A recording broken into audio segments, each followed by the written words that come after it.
नमस्कार। क्या कांग्रेस पार्टी एक बार फिर विघटन के दौर से गुजर रही है? क्या कांग्रेस पार्टी में मौजूद स्लीपर सेल को पार्टी से बाहर का रास्ता दिखाने में राहुल गांधी कामयाब हो पाएंगे? क्या कांग्रेस पार्टी में पहली बार इस तरह के राजनीतिक हालात पैदा हुए हैं जिसके आधार पर कहा जा रहा है कि पार्टी के अंदर स्लीपर सेल्स की मौजूदगी ज्यादा है और पार्टी के अंदर जो स्लीपर सेल हैं वे पार्टी को अंदर ही अंदर दीमक की तरह खोखला करने में लगे हैं, पार्टी को कमजोर करने में लगे हैं और पार्टी को मजबूत करने के बजाय जो पार्टी के विरोधी दल हैं उनके साथ मिलके चुनावों के दौरान और चुनाव से पहले नुकसान पहुंचाते रहे हैं। क्या कांग्रेस में इस तरह की जो राजनीतिक स्थिति है ये पहली बार पैदा हुई है? आज हम इन्हीं मसलों पर विस्तार से चर्चा करेंगे। 3.5 दशक का अनुभव, बेलगाम सवालों का जवाब जो नहीं है किसी के पास। वासेंद्र मिश्र के साथ देखिए संवाद। हम सब जानते हैं कि आजादी की लड़ाई में कांग्रेस पार्टी का बहुत बड़ा योगदान रहा है। हम सब जानते हैं कि कांग्रेस पार्टी देश की सबसे पुरानी राजनीतिक पार्टी है और लगभग 135 साल पुरानी पार्टी है। हम सब जानते हैं कि कांग्रेस पार्टी में हर तरह के विचारधारा में विश्वास रखने वाले लोगों की मौजूदगी रही है, उनकी गुंजाइश रही है, उनके लिए स्पेस रहा। चाहे वो पंडित जवाहरलाल नेहरू का दौर रहा हो, श्रीमती इंदिरा गांधी का दौर रहा हो, राजीव गांधी का दौर रहा हो, पीवी नरसिंह राव का दौर रहा हो या मनमोहन सिंह का दौर रहा हो। तो आज इस तरह के जो सवाल उठाए जा रहे हैं राहुल गांधी के समर्थकों की तरफ से कि कांग्रेस पार्टी को कांग्रेस के अंदर मौजूद स्लीपर सेल या लंगड़े घोड़े या जो मुखबिर हैं वे ज्यादा नुकसान पहुंचा रहे हैं बजाय भारतीय जनता पार्टी के, बजाय नरेंद्र मोदी के, ये कितना मुनासिब है? अगर कांग्रेस पार्टी के इतिहास पर नजर डाला जाए तो पंडित जवाहरलाल नेहरू के समय भी कांग्रेस पार्टी के अंदर एक बहुत बड़ा तबका था जो पंडित नेहरू की नीतियों का खुले तौर पर विरोध करता था। लेकिन पंडित नेहरू दुनिया के कुछ चुनिंदा डेमोक्रेट नेताओं में एक थे। पंडित नेहरू ने कभी भी अपने राजनीतिक विरोधियों को अपना राजनीतिक दुश्मन नहीं माना और शायद यही कारण है कि वैचारिक विरोध के बावजूद पंडित नेहरू ने अपनी सरकार में अपने वैचारिक विरोधियों को भी मंत्री बनाया था, उनको प्रॉपर स्पेस दिया था, उनको पूरा सम्मान दिया था। इंदिरा जी ने तो आज ही जाकर कामराज प्लान के जरिए कांग्रेस पार्टी में व्यापक स्तर पर क्लींसिंग ऑपरेशन चलाया था और तमाम उन लोगों को जो कि इंदिरा के नेतृत्व को चुनौती देना चाहते थे, जो कांग्रेस पार्टी को कमजोर करना चाहते थे, उनको कामराज प्लान के जरिए पार्टी से बाहर का रास्ता दिखाया गया। इतिहास गवाह है कि कांग्रेस पार्टी एक बार नहीं कई बार टूटी, कई बार उसमें कई धड़े बटे, कई धड़े बने, लेकिन असली कांग्रेस वही रही जहां गांधी नेहरू परिवार का व्यक्ति रहा, जहां गांधी नेहरू परिवार जिस धड़े का नेतृत्व करता रहा, देश की जनता ने, पार्टी के वर्कर्स ने उसी पार्टी को असली कांग्रेस के रूप में माना, उसी पार्टी के प्रति अपना विश्वास जताया, उसी पार्टी के प्रति अपनी प्रतिबद्धता दोहराई। तो क्या राहुल गांधी एक बार फिर इंदिरा जी के द्वारा चलाए गए उस कामराज प्लान की तरह कोई ऐसा क्लींसिंग ऑपरेशन चलाने के लिए सचमुच गंभीर हैं? क्योंकि पिछले कुछ महीनों से लगातार उनकी कोशिश है कि 2025 को संगठन वर्ष के रूप में मनाया जाए और 2025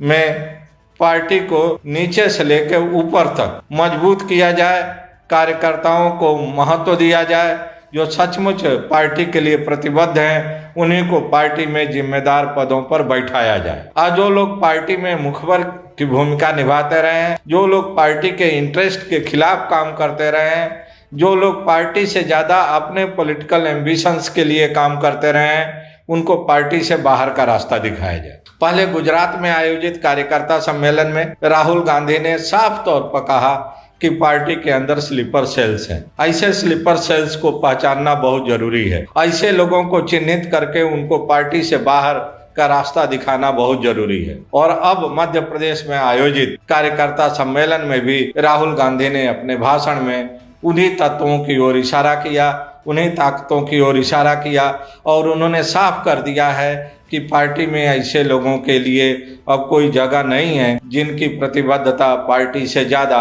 पार्टी विरोधी दलों के प्रति है, पार्टी विरोधी नेताओं के प्रति है, पार्टी विरोधी सरकारों के प्रति है। अब देखना है कि राहुल गांधी अपने इस कार्य योजना में कब कामयाब होते हैं। लेकिन यह बात बिल्कुल सच है कि कांग्रेस पार्टी के अंदर पिछले कुछ वर्षों से, और अगर प्रिसाइजली बात करें तो अहमद पटेल, गुलाम नबी आजाद का जब से दौर शुरू हुआ तब से पार्टी के अंदर एक बहुत बड़ा ऐसा तबका था जो कांग्रेस पार्टी के हितों के मुकाबले कांग्रेस के विरोधी दलों के हितों को ज़्यादा तरजीह देता था, ज़्यादा उनको तवज्जो देता था, ज़्यादा उनको प्रोटेक्ट करता था। और शायद यही कारण है कि देश के अलग अलग राज्यों में जिस तरह से रीजनल छत्रपों का उदय हुआ, जिस तरह से रीजनल पार्टीज का बोलबाला बढ़ा, उसमें कांग्रेस पार्टी के अंदर शीर्ष पर बैठे उन तमाम नेताओं की भी महत्वपूर्ण भूमिका रही, जो कि पार्टी नेतृत्व को गुमराह करके, पार्टी नेतृत्व को मिसलीड करके, पार्टी नेतृत्व को सही जानकारी न देकर पार्टी विरोधी नेताओं को जिम्मेदार पदों पर बैठाते रहे, पार्टी विरोधी राजनीतिक दलों से राजनीतिक तालमेल करते रहे। चाहे बिहार का मामला हो, उत्तर प्रदेश का मामला हो, मध्य प्रदेश का मामला हो, राजस्थान का मामला हो, या साउथ इंडिया के तमाम ऐसे राज्य हैं जहां पर कि दिल्ली में बैठे कांग्रेस के बड़े नेताओं ने कांग्रेस के हित के खिलाफ जाकर क्षेत्रीय दलों के साथ साठगांठ की, क्षेत्रीय दलों के नेताओं को हर तरह से मजबूती प्रदान कराई और कांग्रेस पार्टी धीरे धीरे खोखली होती गई उन सभी राज्यों में जहां पर कि कांग्रेस के इन बड़े नेताओं ने कांग्रेस के हितों के मुकाबले कांग्रेस विरोधी दलों और नेताओं से तालमेल करके अपनी राजनीति चलाई। सबसे ज्यादा जो बुरा दौर था वो अहमद पटेल के दौर में देखने को मिला, जब पूरे नॉर्थ इंडिया में अहमद पटेल ने कांग्रेस के हितों की कुर्बानी करते हुए कांग्रेस विरोधी राजनीतिक दलों को ज़्यादा से ज़्यादा महत्व दिया, ज़्यादा से ज़्यादा उनको राजनीतिक ताकत दी और कांग्रेस पार्टी अंदर से खोखली होती गई। उत्तर प्रदेश, मध्य प्रदेश, बिहार ऐसे राज्य हैं जहां पर कि पार्टी के प्रदेश अध्यक्षों की नियुक्ति भी कांग्रेस आला कमान की इच्छा के बजाय कांग्रेस विरोधी दलों के नेताओं को खुश करने के मकसद से उनके द्वारा सुझाए गए नामों में से किसी एक नाम पर मुहर लगाई जाती थी। उस व्यक्ति को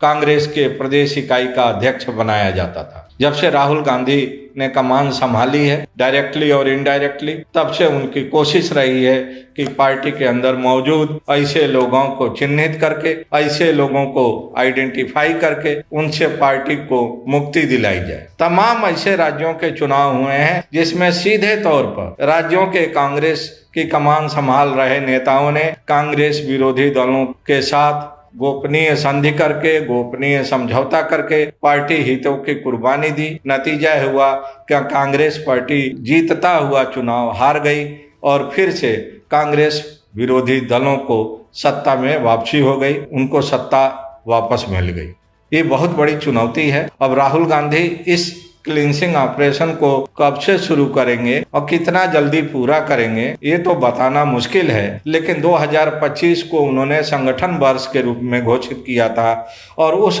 2025 का लगभग 4 महीने का वक्त निकल गया है, या हम कहें कि फर्स्ट क्वार्टर गुजर गया है और अभी तक ग्राउंड लेवल पर ऐसा कोई भी कठोर निर्णय देखने को नहीं मिल रहा है जिसके आधार पर यह उम्मीद की जा सके कि पार्टी के अंदर मौजूद स्लीपर सेल्स या लंगड़े घोड़े आइडेंटिफाई किए जा रहे हैं और उनके विरुद्ध कार्रवाई हो रही है, उनको पार्टी से बाहर का रास्ता दिखाने की तैयारी चल रही है। लेकिन अगर यह काम करने में राहुल गांधी सचमुच कामयाब हो गए तो आने वाले चुनावों में कांग्रेस पार्टी को कामयाबी से कोई रोक नहीं पाएगा, कांग्रेस पार्टी को चुनावी जीत से कोई रोक नहीं पाएगा, क्योंकि संगठन के मुखबिरों की अगर सफाया हो गया संगठन के अंदर तो उसका सीधा लाभ पार्टी को मिलेगा। पार्टी के कार्यकर्ताओं में एक नया उत्साह पैदा होगा,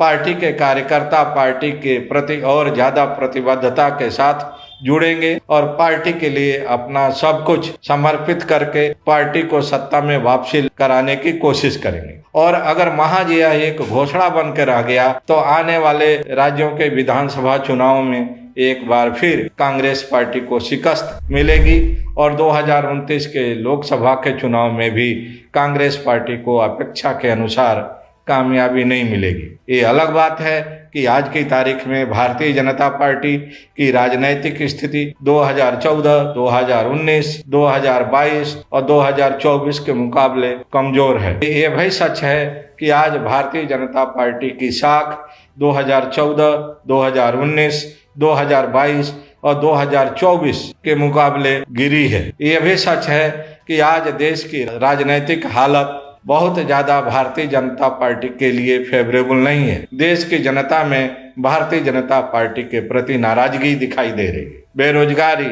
महंगाई, आंतरिक असुरक्षा लगातार बढ़ता जा रहा है और यह एक बहुत बड़ा मुद्दा बनके उभरता हुआ दिखाई दे रहा है। अगर कांग्रेस पार्टी ऑर्गेनाइज्ड तरीके से फोकस्ड होकर अपने मजबूत कार्यकर्ताओं की फौज खड़ा करके भारतीय जनता पार्टी का मुकाबला करना चाहेगी तो आने वाले चुनावों में कांग्रेस के पक्ष में सकारात्मक परिणाम देखने को मिल सकते हैं। लेकिन इसके लिए जरूरी है कि कांग्रेस के अंदर जो आस्तीन के सांप मौजूद हैं उनको जल्दी से जल्दी संगठन से बाहर का रास्ता दिखाया जाए और पार्टी को एक integrated, cohesive, disciplined, committed, dedicated workforce के रूप में स्थापित किया जाए। धन्यवाद, नमस्कार।